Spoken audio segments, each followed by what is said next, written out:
All right, welcome everyone to the seminar. So Zach, I think the majority of the people in the audience know, Zach was a recently graduated PhD student supervised by Archel.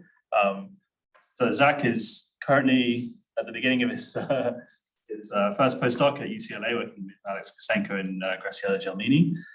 And he's been working a lot on his PhD on black holes and is now working on some slightly less controversial aspects of primordial black holes, although as we'll learn that the title is potentially a controversial aspect. So Zach is visiting us for the whole of April, I think he said. And so he's around if people want to chat about black holes and things. So thanks for agreeing to give a very short notice seminar, and why don't you go ahead? Yeah, thanks for having me back again. Kieran reminded me earlier that I think this is my third seminar for the CPPC. So I think that makes me the champion of the Sydney CPPC.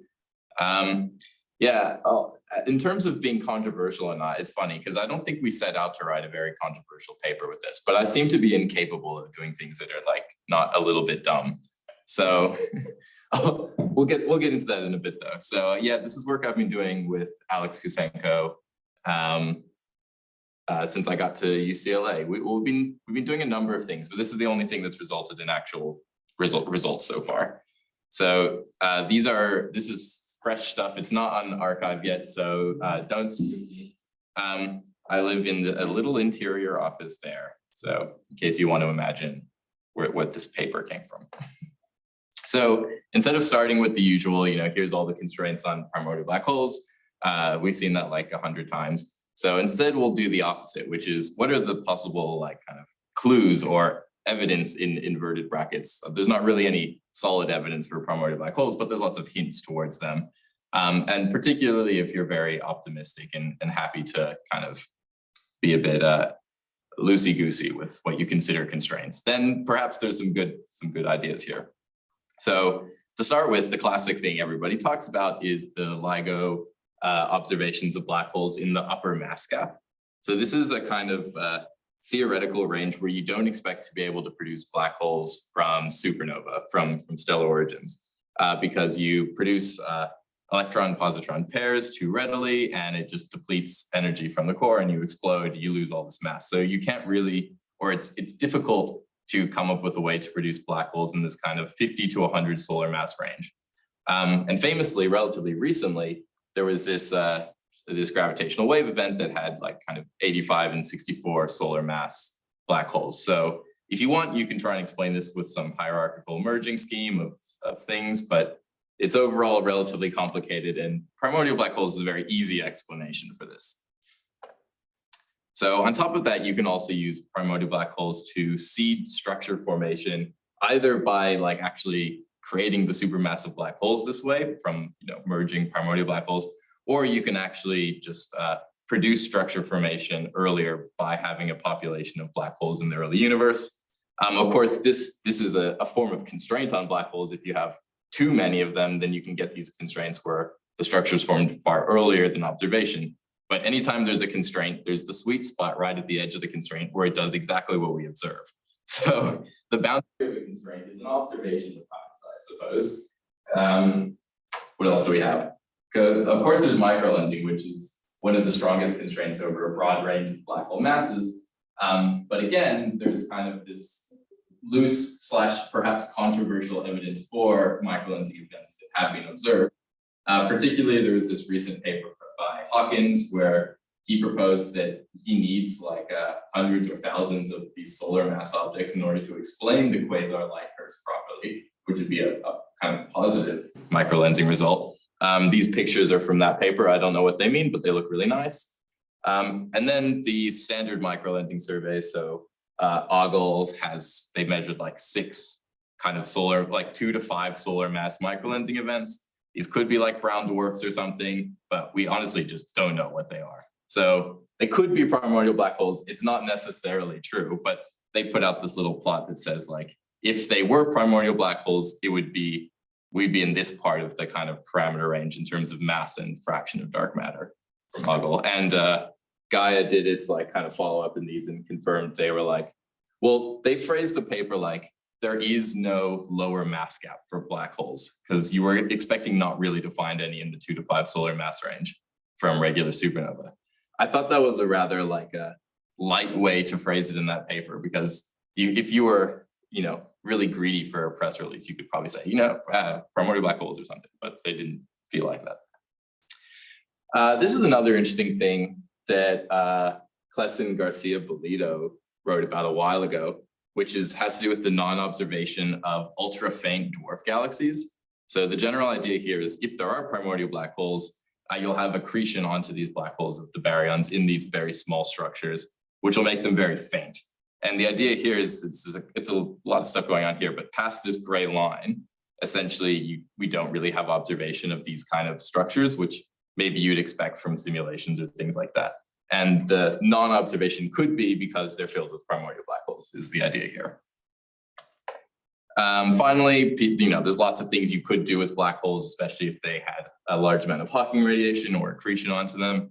People have, used them to explain gamma ray bursts, the GeV-excess. We'll see a bit more about that later.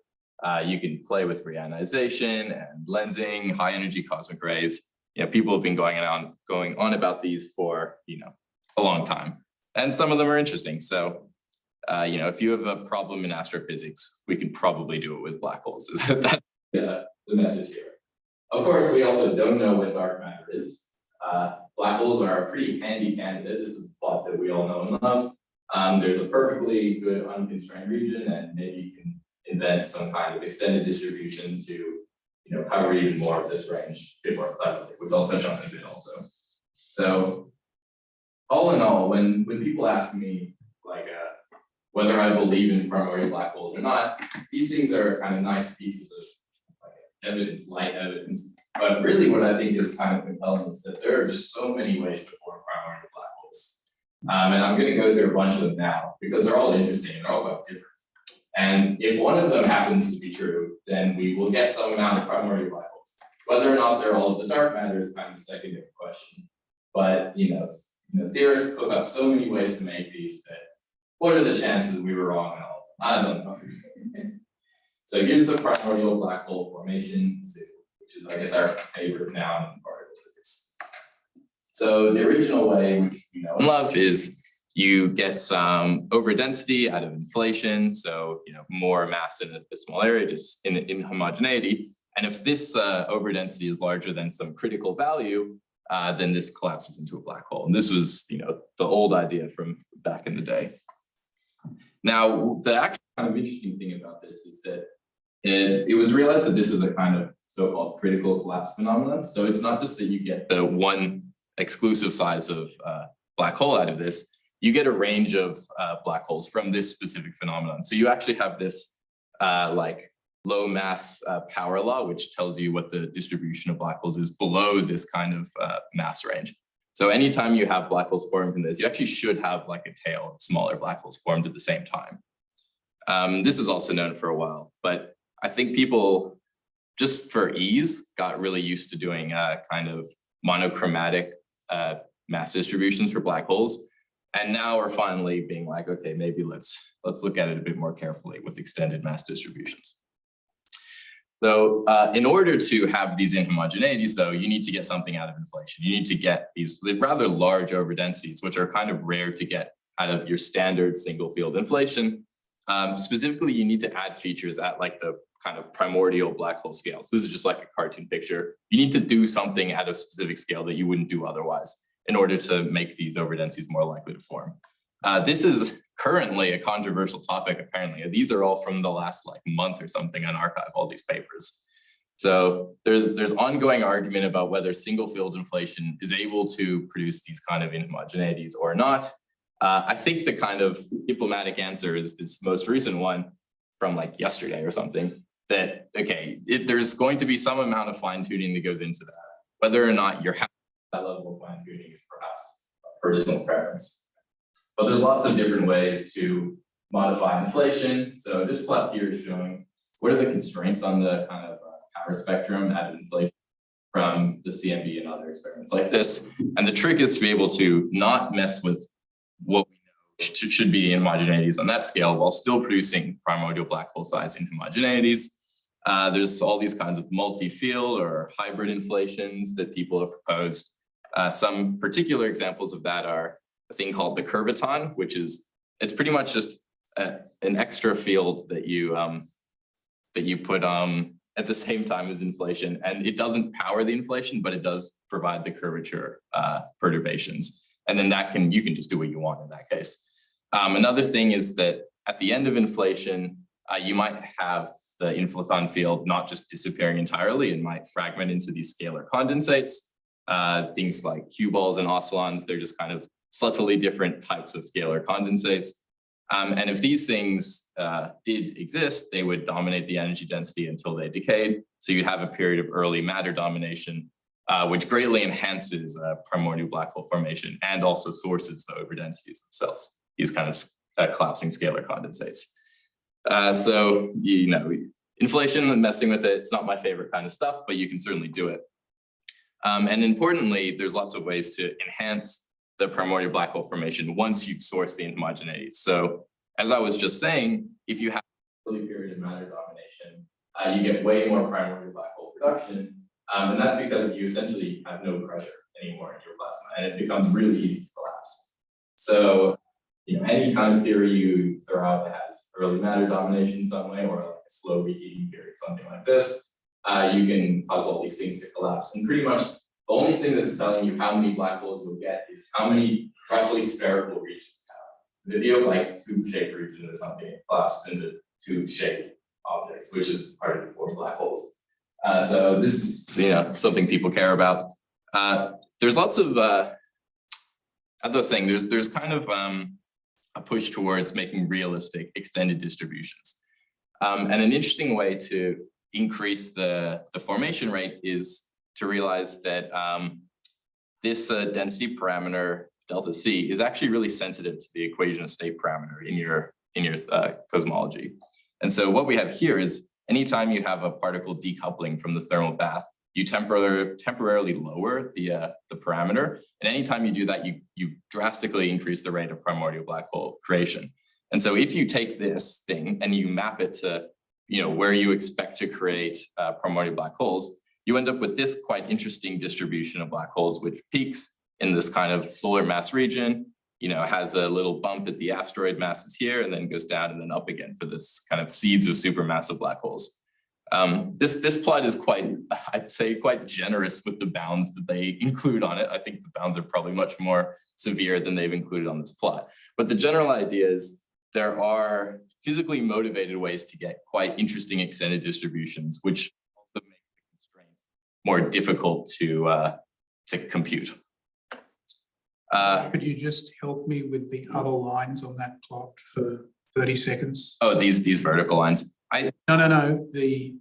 Are those constraints the ones labeled with letters? No, I think these, if I remember correctly, with letters at the top. Oh, yeah, these are different constraints. So these will be like accretion bound constraints from black holes in our galaxy. So stuff accretes on them, they produce X-rays. These, I can't remember what the letters all stand for. One of them will be dynamical constraints. So you don't want to disrupt large, or not large, like a dwarf spheroidal galaxies and things like that. And disrupt wide binaries, that's probably the W. The X, I'm gonna guess, is X-ray. It'll be things of that nature. We can go to the paper and look later if you're interested. So far I was talking about if you just start with whatever inhomogeneity from inflation and then you can enhance it. But there's tons of other ways to generate inhomogeneities that are fully unrelated to inflation. And so the primordial black holes you produce will not necessarily be related to the horizon size they form at. So one of the early ideas was to get them from loops of cosmic strings. So these are just like topological objects that you get when you have a symmetry breaking of some kind, and you essentially restore the symmetry along this like one-dimensional line because the field wraps around it. And so you have this like topological stability that you get from that. And if these form into loops and the loops collapse, it might be possible that the radius of that loop is smaller than the Schwarzschild radius of the energy density in it, and you form a primordial black hole. So this was noticed really early on. but it's not the only kind of topological objects there are. You can also get these domain walls between degenerate vacua if you have, your symmetry is broken into multiple distinct vacua at the same energy level. This is like a classic thing that happens in the axion case. Essentially what you have is a discrete symmetry left over when you've broken. And you'll have domain walls between these, which have a lot of energy density in them. So if there is some way to collapse this network of domain walls, if you've got like a kind of nice round shaped one, it collapses and then you can get a black hole out of it. So this is something dubbed catastrogenesis by some of my collaborators, which is an entertaining name at the very least. So you can produce black holes of kind of whatever size you want also by this. Another thing that happens is if you have a first order phase transition in the early universe, you can nucleate bubbles of the lower phase once the universe cools to the right temperature. If you have the right rate of bubble nucleation, then as these things expand and collide with each other, the collisions can produce primordial black holes as well. Unfortunately, it doesn't necessarily seem like any of the big phase transitions are first orders. This might be less interesting these days, but who knows what we find out in the future. Another way is something that Alex has been kind of developing for a while. He's got a pantheon of papers about this. And the idea is if you have a dark sector with, say, a fermionic field and a light scalar field. So this is like classic asymmetric dark matter scenario where you're trying to produce similar kind of, you're trying to solve the coincidence problem that you have a similar amount of dark matter as baryons, essentially. So if you have this scenario, then the long-range Yukawa forces mediated by the scalar field can actually cause structure formation during radiation domination in the early universe because you have this very strong attractive force compared to gravity. And so what you can do is get all the dark matter into these clumps. These clumps start collapsing as they emit scalar radiation, and you can do all kinds of stuff with these clumps. You get these fireballs where you can do baryogenesis and produce gravitational waves, etc. But also the end point of the collapse of these is primordial black holes. And so this is something that they did before I arrived. And just by tweaking the kind of size of the Yukawa coupling, you can get dark matter pretty much wherever you want. So you get it here, you get it down here. This would be interesting for gravitational waves, which is why they labeled it that way. And it turns out, so as they've kind of developed this, model of dark sector or dark structure formation, you can actually get these kind of structures from relatively simple dark sectors. And just by playing with the parameters in various ways, you can create all kinds of structures, and you can even have these structures forming black holes kind of whenever you want. So this work is forthcoming, but there is already a specific example that exists of how to create these structures and then how to make them form primordial black holes later in the universe than your standard primordial black hole will be formed. So one way to do this would be with these things called peripherals. So essentially what you do is you take that dark sector, that's your asymmetric thing, and you say that, let it have a first order phase transition. So what this means is, you nucleate these bubbles, and in between these bubbles, you kind of catch the fermion fields. As long as they have a change in mass across the phase transition, it's hard for them to cross the boundary of these bubble walls, and then they kind of get pushed or plowed into like a ball in between where the bubbles were. So this diagram I actually stole from a quark nugget paper because I learned about these backwards. I was reading these papers and then wondered if this was the case with regular standard model physics, only to realize that they had just stolen this from the famous, quark nugget paper of Witten back in the day, which led me on a rabbit hole for a long time, but it didn't go anywhere. So essentially what happened, put all these fermions into balls, and these are held up by thermal pressure. They very slowly cool because there's not many efficient ways to cool them. But essentially they get smaller and smaller until eventually they're held up not by thermal pressure, but by like Fermi exclusion pressure. So it's kind of like a dwarfish object. And at some point it's small enough that the Yukawa force that we were discussing before is able to cause large scale instabilities, and you collapse the whole object into a black hole. And so here's the kind of like a diagram of what you have to do in order to make this happen. It is relatively complicated, this particular paper.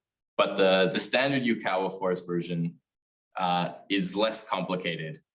I'm not allowed to show that paper though, so just keep an eye out on arXiv, I guess.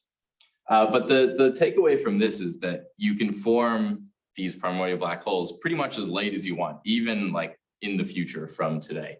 You have to populate these dark structures and you just let them cool really slowly. And once they hit this threshold, which has to do with the scale of the parameters, they collapse into a black hole of standard size. So they'll just have some mass or a small variation in the mass that it forms. All right, so let's take a break from the formation mechanisms for a little bit, just to briefly discuss. Yeah, what scales we're talking about, with this long range, what the long range means, and the masses, what are the masses? Or you. For the particles. I can't remember now. I think for these ones, the mass of the fermion would be in like GeV range, and the scalars have to be just It's so dark. So. Yeah, dark sector, yeah. So the thing is, you can kind of just choose these parameters and it will give you what the scale is. So like these ones are 3 orders of magnitude different than these ones. But no matter what you choose, you'll get this kind of process, but it'll just happen at different times. Okay, so Hawking radiation, which we presume is a feature of black holes, but maybe not. We've been talking about page curves for a while. That's a topic for another time. So essentially what you say is these black holes have a temperature and they produce a approximately thermal spectrum of particles of all kinds. And this causes the black hole to evaporate over time with some kind of mass loss equation, which is 1 on m squared, which means that it's a very slow process until right at the end when it speeds up and you get a kind of explosion. Technically, this parameter here is a mass-dependent parameter, which is because as the black hole gets smaller, you're able to suddenly produce new particles that you weren't able to produce before. And so you kind of have this jagged increase in it. It doesn't do that much. It's about an order of magnitude effect. So there are existing constraints on evaporating black holes. This I've stolen from Carr's review paper. And I'll just summarize these briefly. So these black holes, they produce electron positrons. So you get a bound from Voyager. You get a gamma ray background, both a diffuse background from just extragalactic sources. And you can also look at the galactic center and get a constraint that way if you expect primordial black holes to follow the dark matter distribution. Of course, you don't want to muck up the CMB anisotropy. So that produces probably the strongest constraint on these black holes. Just for reference here, this around here, 5 × 10⁻14, is about the lifetime of the age of the universe for a black hole, somewhere around here. And the smallest black holes, you don't want to muck up Big Bang nucleosynthesis. So you can set relatively strongish constraints in this parameter. Of course, these constraints are all for a monochromatic distribution, which is problematic not only from the perspective of having the correct formation mechanism, but there's also this effect that Marcus and I noticed. So this was first noticed in, as far as I can tell, Carr noticed this in 2018 and then promptly didn't include it in any of his reviews. So I guess he didn't care about it. But if you have extended distribution, so this is my cartoon drawing here, and this is at a mass of something that lasts not so long.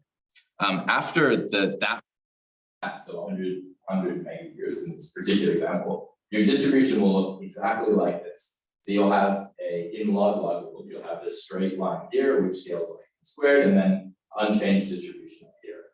And this is irrespective of the original distribution path. And that's because this decay process has this, it goes exponentially with time. So what you essentially do is you take this tiny little segment here and you stretch it out down this way. So almost irrespective of any original features, you get this triangle, what I've been calling it for lack of a better word, essentially. And what this means is you can actually compute all these constraints in a relatively generic way, because the original extended distribution doesn't matter. The only thing that matters is the height you get up to here. And these black holes here, the smallest ones, are producing the majority of the radiation from Hawking radiation. So, this stuff up here will contribute a little bit, but the majority of the constraint comes from these guys. So you do have a relatively generic way to handle constraints for extended distributions.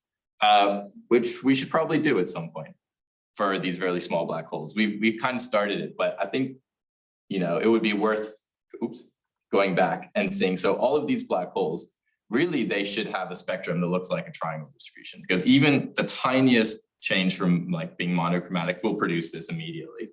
And so you would need to recompute pretty much all of these doing that, but I haven't done that.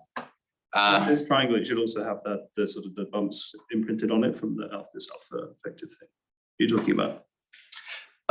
Yeah, they probably would be hard to see in log, but yeah. So I was using this kind of effective parameter when computing all this stuff. I don't think the M squared won't really have those bumps because they are stretched out from such a tiny sliver of the distribution that they are essentially from like one mass of black holes.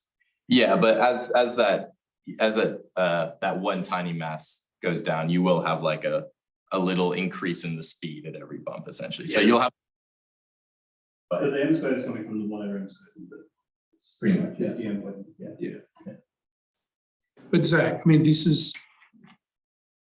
an issue for the distribution now, or at some other late time. It's not a point concerning a distribution long ago. This is an issue for any distribution where the amount of time has passed that's the timeline of that black hole up to then, the lifetime of that black hole up to then. So I here that had a lifetime of about 10 years, and it still should be a triangle. No, I understand the point, but the Big Bang nucleosynthesis occurs pretty early. Yeah. So that constraint isn't going to be bothered by this effect. It probably won't be drastically bothered by it, but instead of having relevant to Big Bang nucleosynthesis, it will. So that if you have an extended or had an initial extended distribution around 10 to the 10, 11-ish grams, then that effect will occur. Yeah, the population of black holes that BBN will see will be shaped like a triangle and not a monochromatic spike. I haven't read the paper that they do the BBN thing, so I don't know how carefully. Because they're so light that their lifetimes are very, very short. That's right. Yeah. So yeah, the heavier ones are producing much less Hawking radiation than the extremely light ones, essentially. So that's just kind of some introductory stuff. Let's get into the bulk of what I've actually kind of been doing in this project, which is, you know, taking a more generic approach to, you know, if you have dark structures that form primordial black holes, what are the constraints on these? Yeah. So these are the kind of generic rules that I created for this analysis. So what you do is you just assume some fraction of dark matter is in dark structures. I actually don't really care the fraction as long as it's not zero, because I'm going to do this phenomenologically, and assume that these dark structures have some extended mass distribution. So, you know, they form with a range of masses essentially, which I think is realistic. And for simplicity, I'm just going to assume it's flat, because otherwise I've got to have a kind of time-dependent black hole formation rate, which would be interesting, but I can't be bothered doing. Then we assume that these structures slowly lose energy, like they cool over time, like in the Fermi ball paper. And once they reach whatever the physical threshold is for them, they collapse and form black holes with a kind of a narrow mass distribution. So something very tight. And so the way we parameterize this is we say black holes are injected at a constant rate, where this parameter here is the fraction of dark matter that's converted in a mega year. This is just an arbitrary choice of years, but it gives us something to parameterize the problem with. And importantly, we now have a two-dimensional constraint plot, because we have to constrain F and we have to constrain M along the side there. So what this means is that if I'm constantly injecting black holes with some kind of narrow spectrum, I actually will end up with a static triangle distribution. So whereas this one will slowly move up as time goes on, it'll track this one will just be static for the entire time, essentially, because you're replenishing it at some constant rate. So it'll just stay at that peak rate for as long as you're replenishing it. And you know, you can do the calculation. The peak should be like 3 times higher than the peak of the log normal one, essentially is how it goes. So what this means is that regardless of the fancy physics you do, because of this phenomenon that you just turn any extended distribution into a triangle, you can handle this quite generically. I chose log normal just because it's easy, but you could really do whatever you want here and you'll end up with the same thing. So you have some triangle distribution of primordial black holes. These are being injected at whatever you want. So whenever which is essentially given by the mass range of your dark structures. So the smallest ones will collapse first and the largest ones will collapse later, and that'll give you the start and end time of the injection of black holes. And so these are all parameters that you can choose and then figure out what's the phenomenology of this injection of evaporating black holes. Of course, we don't want to convert too much dark matter into evaporating black holes because they will then turn that into radiation and high energy particles, and that would be problematic. So if you could set some arbitrary thing, say, I want less than 0.1% of the dark matter to be converted, that'll give you this kind of constraint on F mega year. And just for helpful clarification, you can kind of compare this fraction to the usual fraction of dark matter that we see in primordial black hole constraint papers, FDM. It's given by this relation. I kind of because those are for a monochromatic line. And what I've really done here is integrate under the triangle distribution, what is the total energy density inside of that, and then compare that to the fraction of dark matter. All right, so that's the kind of generic model, but what's the phenomenology of this? So the first thing is that most of these limits don't actually really apply to these black holes because almost all these are set in the early universe. So BBN, CMB, these ones kind of apply, but we have to recompute them. Because these black holes are being produced today, we can skate past these immediately. So what we have to do is take this distribution and figure out what is the spectrum in, say, gamma rays. That's a good way to constrain them because there's all kinds of gamma ray observations. So in this case, I'm looking at the diffuse gamma rays, so from just extragalactic sources back in time. And I've done it for a range of different redshifts when you could have the start and stop of injection. Mostly the main thing to note here is that it's not actually so different whether you do it far back in time when they're injected or today, as long as the range is roughly the same. And that's because although you spread out your signal, you also had a higher dark matter density in the past. So the things almost cancel out. These gamma rays come from the creation of ordinary matter. These gamma rays come from the evaporating black holes. So they just Evaporate. Yeah. So this distribution is constantly evaporating by Hawking radiation and sending out gamma rays. So you're pretty much injecting a source of gamma rays is really what's going on here. And so, you can get this kind of spectrum, and then as long as it's, lower than various gamma ray observatories, then it's unconstrained.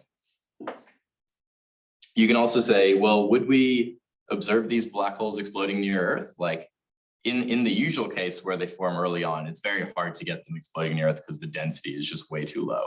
But we're allowed to have kind of a higher local density here because I'm constantly creating these tiny black holes. And unfortunately, the answer is no, not really. So I'll show the constraints from the Galactic Center in a minute. This is the line that they come from. And so, if we have a density which evades the constraints, we can't get more than less than 1 photon a year, which is unfortunate. It would be nice to witness an evaporating black hole, but it will remain elusive until we have a better idea. I'll keep checking it every time through one of these papers, but it seems to never work out. Another thing to check is the emission from dwarf spheroidal galaxies, which would pretty much just look like a point source of gamma rays. And if you model these with some kind of NFW profile, you can look up all the parameters and create spectra for all the closest ones. This is the last thing I have to do before I publish this paper, but I'm not confident in it because this spectrum is very high and it seems almost the same size as that from the Galactic Center, which gives me some pause. Anyway, you can constrain it with Hawks like point source gamma constraints, and then So finally, we should look at the Galactic Center, which is usually the most interesting of these. And here I've shown the spectra from a number of different central masses. And actually, the kind of interesting thing about this triangle spectra, which we noticed, is that it does actually really look like the signal you get from annihilating dark matter. So people have matched the signal, for years with some kind of annihilating dark matter. And just with a kind of like, this would be a kind of nice choice for the fraction. And if you make the mass maybe a little bit bigger, you can track this like very closely. So we were thinking, okay, maybe you could actually explain the galactic center excess with this observation. There's two problems with this. One is that the morphology needs to be correct. And so for the annihilating dark matter signal, you have this rho square dependence because you have the density of dark matter and then the dependence of the dark matter binding itself to annihilate. So, and that signal matches the galactic center really well. There's a bit of wiggle room there, but you do need to get the rho squared in some way. If you just have these black holes tracking the dark matter density, then you won't get that signal necessarily. Unless that is, of course, your specific model of the dark sector has some reason in which case, some reason that you would have a higher fraction being converted in the galactic center, which me and Alex think we do have. So it's proprietary for the moment, but that'll be our kind of next project, is to try and make that work properly. And the interesting thing about the galactic center that I don't know too well is that there's this ongoing debate about whether it's explainable with millisecond pulsars or with annihilating dark matter. And there's these papers suggesting that it looks more like point source than like this kind of diffuse thing. And then there's these papers saying, no, that's a statistical error and it's not real, blah, blah, blah. Either way, I don't really care, but that's because if it was point sources, that actually would look like evaporating black holes. So we can kind of sneak in either way. The result of this argument is not important to me, but I'm glad they're doing it. Yeah. So it would be, I think this would be a neat piece of phenomenology to come out of this. We're a few assumptions deep into the phenom game at this point, but what else is there to do? So here's the constraints all laid on top of each other, except the dwarf spheroidals, which at the moment looks very similar to the galactic center constraints until I check it and make sure the code's actually working properly. So it's a grid with the fraction that's converted in a megayear and the injection mass. And you can place pretty tight constraints with the galactic center. That's essentially the gist of it here. And these are different ranges of like redshift of injection from now to the past. So, all right. I have no idea how much time that took up, but there wasn't that much content to get through. What do we have to say about this? The main takeaway is that there's a lot of ways to make black holes. I didn't even cover all of them. I covered the ones I thought were the most interesting and kind of trying to incrementally get more relevant to the one that we were investigating. And some of those methods may produce primordial black holes well into the future. So essentially what I'm saying is it's important to keep our minds open about the origins of black holes. The other interesting point here that we slowly learned is that this triangle spectrum, which is extremely generic, you get it from pretty much any extended distribution, has a really handy gamma ray spectrum. Like it does really mimic annihilating dark matter at a much lower fraction. So if you get like 10 to the -8 of dark matter, you get the same thing you get from annihilating dark matter at all of the fraction. So there's probably lots of other uses for this kind of thing to keep thinking about in the future. Thanks for having me, Zach.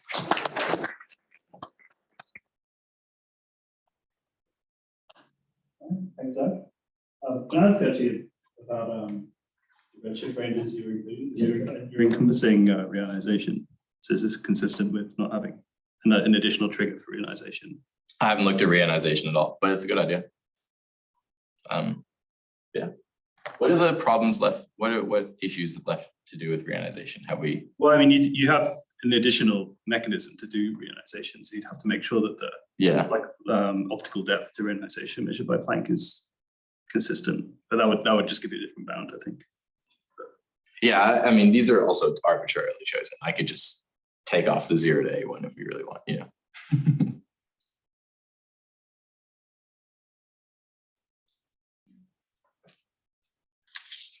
That in the hints at the beginning, you mentioned something about microlensing results. Yep. And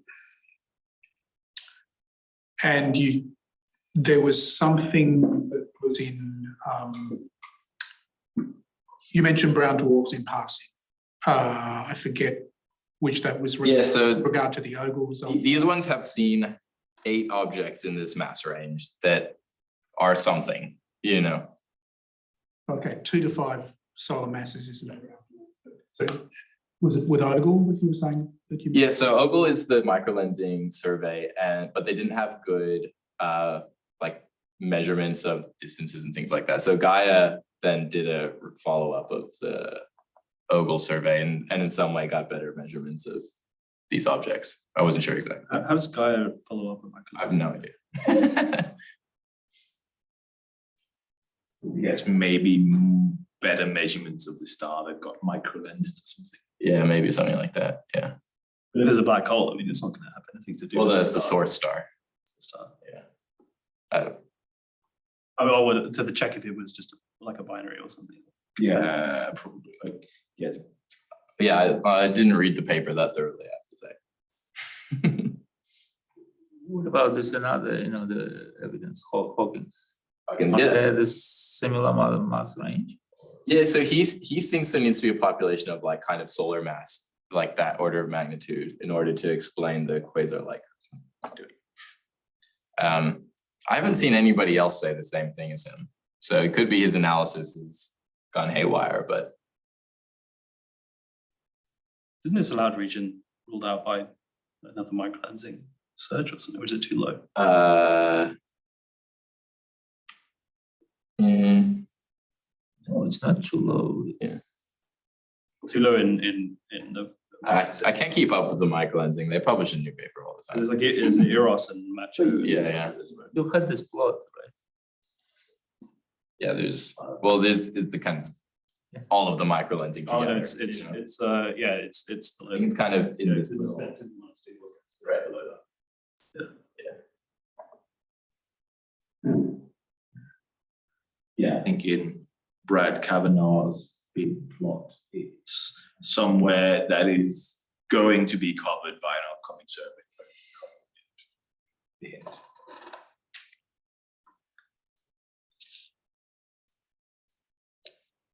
So what is it that in your final like constraint plot? What is it that makes the galactic center better than the diffuse flux? Because I'm surprised by that. just a really high density. I think it's a combination of high density and good recent gamma ray observations. But I mean, because you're arguing that the flux can't exceed what you see already. The flux of gamma rays from the center is huge compared to like the diffuse flux, and because this is like a decaying scenario rather than dilating. So It's also a production scenario, right? Where you produce the black holes from dark matter, right? Isn't that? Yeah. But the relevant astrophysical quantity is the D factor rather than the J factor in this case, right? I always forget which one's which. Like the integrated Yes. density rather than integrated density, right? But do you need to have like densities above a certain threshold to start forming these clumps that then become black holes, or is all the dark matter also in like extragalactically clumped in these like clouds that collapse? So when I was doing the extragalactic stuff, I wasn't like putting them in specific galaxies and then integrating from there. I was just giving it the dark matter background at that redshift, like the global dark matter energy density, and then calculating how much is injected from that and tracking it.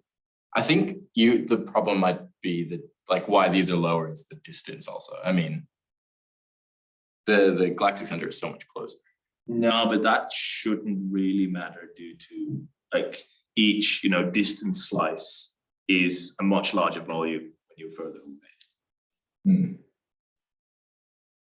What does matter is the redshift, I guess, is that it drops to lower energies at higher redshift.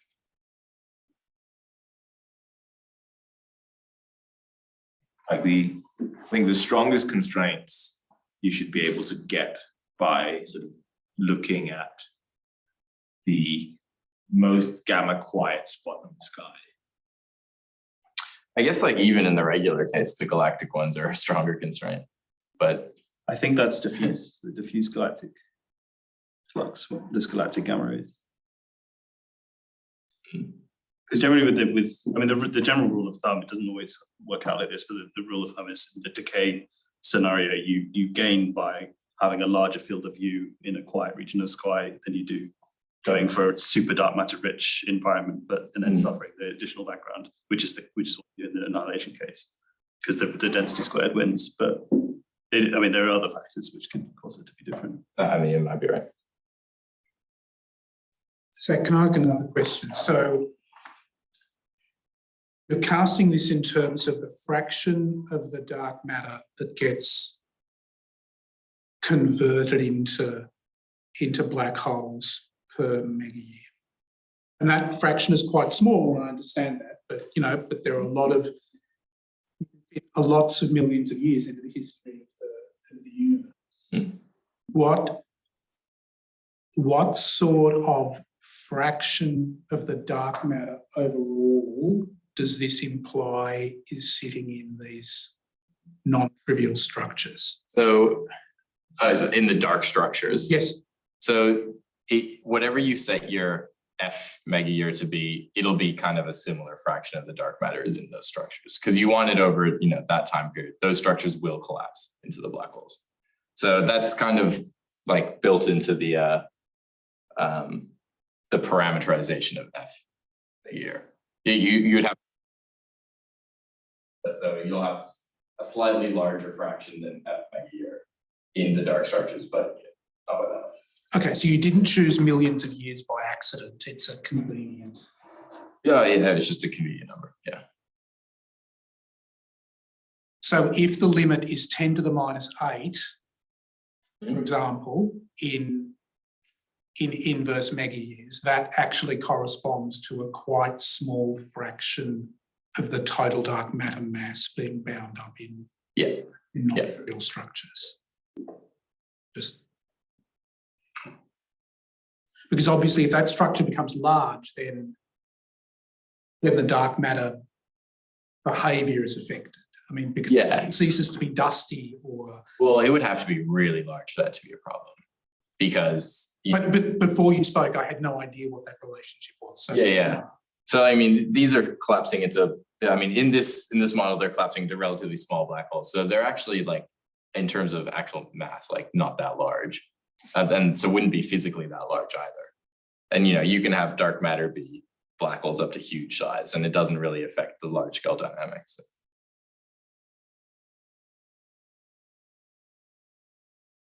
So where is this constraint coming from, the amount of dark matter that you don't want to lose? Oh, I just chose a number. I was like, let's make it less than 0.1%, and this is just some number, Celine actually had a paper recently with Joss on constraining how much mass the Milky Way halo is allowed to lose from using. Well, I'll steal that then. Yeah. I don't know what the number is. But Speaking of, Celine, how much dark matter can we lose over the lifetime of the universe? Most of the lifetime is exceed the age of the universe, so the decay rate minus 10 to the 26 to minus 26 per second for the decay rate minimum. You know this paper, Those are much more efficient with those things. Yeah, I was right. What was the result of that? That you can have some effects. So that could be you can anticipate the impact of a loss. But the loss, I think for most of the ordinary decay rate, you won't see much. Okay, I'll look at the paper and then steal your number. Yeah, I think you can. I mean, there was you can use it as a parameter. It's realistic for us. The scenarios where it would be realistic will need to be cooked, I think, but visual indication. Yes, like a back of the envelope estimate is you can go look at what the Planck uncertainty on omega CDM and say it's not allowed to change more than that. Yeah, can we do the Hubble tension with this? Is that solved by lowering the amount of dark matter over time, or the opposite? No, you need to increase the amount. Oh, that's a shame. Well, you've got those black holes. Instead. You can make them. Why is this 10 to the 9 to 10 to 14 range the most interesting? Because it's evaporating. I mean, if you just produce them, otherwise you just have a black hole that just sits there, which is totally You fine. can go lower than this. Oh, I mean, the lifetime of 10 to the 9 is 1 second. So it's like, Yeah. you know, you're kind of pushing into like tiny territory at that point. Okay, so you are adjusting the parameters of your theory just to have those kind of black holes. Is that correct? Yeah. Which is very doable. Yeah. It doesn't seem like your constraints are like shooting up, like at either side of the axis range. So at some point, they're just not evaporating fast enough to produce any gamma rays, and then Yeah, I mean, they evaporate too quickly to produce a. If you extend this to like higher masses, it should go up pretty quickly. Right? yeah, I think it'll go pretty quickly because you do, I mean, you produce the most amount in this last time, but you get diminishing returns based on the size of your black hole. So the last like picosecond, you'll get like not that many, you know, it will go back up. I mean, we could do higher, but Yeah, since this is smaller than 5, the limit I'm it's getting. good though. I'm sure the reviewer will say that. So I'll put it in notes. Yeah, I'm getting, since the limit on the plot there is about 4 times 10 to the 14, that means you have already established the triangle. Yeah, we're in strict triangle territory here.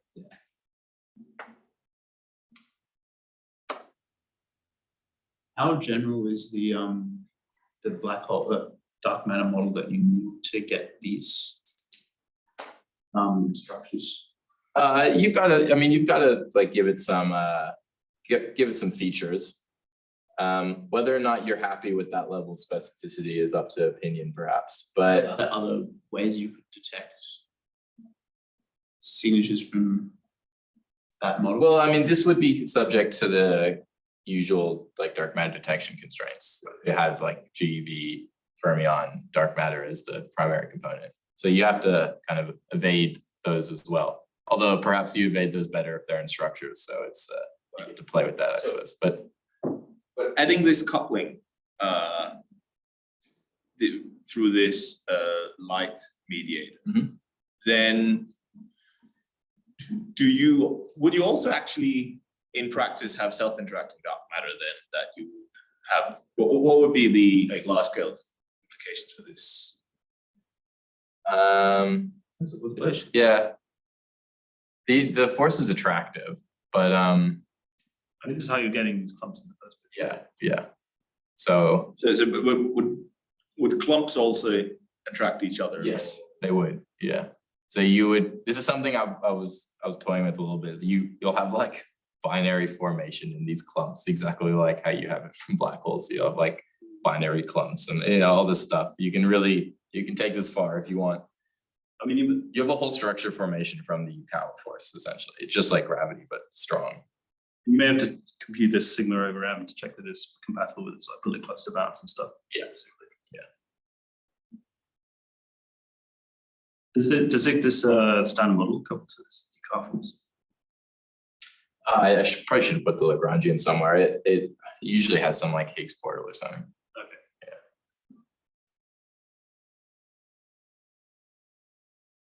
And this is mapped neatly onto the phenomenological parameters you had at the end, like the. No, projection. not really. I wish it did. I've been bugging Alex about this for a while, actually. I was like, can I have a way that I start with the fundamental parameters in the Lagrangian and then like put them onto the final things about like black hole formation rates? He's like, no, we just like did it phenomenologically at 5 different places. So, you know, it's like some range of the parameters will do with some range of this, which overlap, but it's hard to say exactly which one goes to which. So sorry, Marcus, is your point that The point is we have all these cosmological constraints on like self-interacting dark Yes. matter and so on. and these effects need to not be so strong that that it's not already Yeah. ruled out by those being fine. Yeah. So I think you don't have to worry too much about CMB stuff because these dark structures form very quickly. And then, you know, by the time you're at the CMB, the range of the Yukawa force might not be so, you know, between the two structures next to each other, might not be able to do that much. Guessing you assume you also don't have like a lot of like cosmological background of the scalar field. Yeah. Like in the sense that, you know, we like the cosmic microwave background. We don't. Yeah, exactly. So you don't want to ruin an effective or something by having too much dark radiation.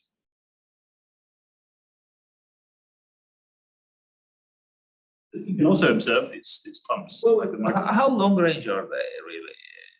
What does it long means here? Well, If it needs to be long enough in the radiation dominated area, which is actually not that long. I mean, the Hubble size is pretty small. So Yeah. it pretty much just needs to be at least horizon sized during the very early years. So I mean, how much is that, like meters? Like, you know, maybe not even. Yeah. Okay.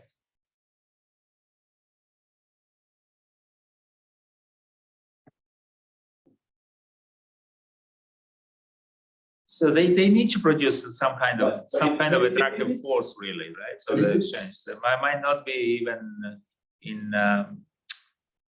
as a radiation shown. But if it's meter sized, then think about the density today, which is like scale of GeV per centimeter cubed, then you would have at the average density, or at least in galaxies today, you would have them feeling each other. Yeah, probably would. Yeah, there's interesting implications for I don't know, like streams or something. Alternatively, you would have all this dark matter, well, all the dark matter in galaxies forming like clumps, mini halos.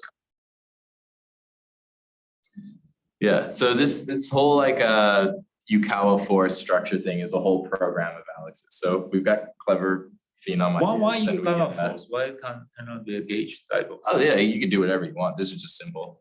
They were just choosing one scalar field, one fermion, and then seeing what happens. Well, I mean, for large structures, is it additive force or what? So if you have many of dark matter, you know, Yeah. the way the gravity works. If it's always attractive, then I guess it would be additive, right? You don't get any screening. Screening depends on the range. No, yeah, but like, well, if you look at, you know, standard electromagnetism or something, then you get your plus and your minus, and then you don't feel. No, that's asymmetric, by the way. The asymmetric dark matter, you have the same thing, that it's dominated by IC. Yeah, I think that this. You know, our universe need not to be electric in terms of those particles. Might have a charge domination.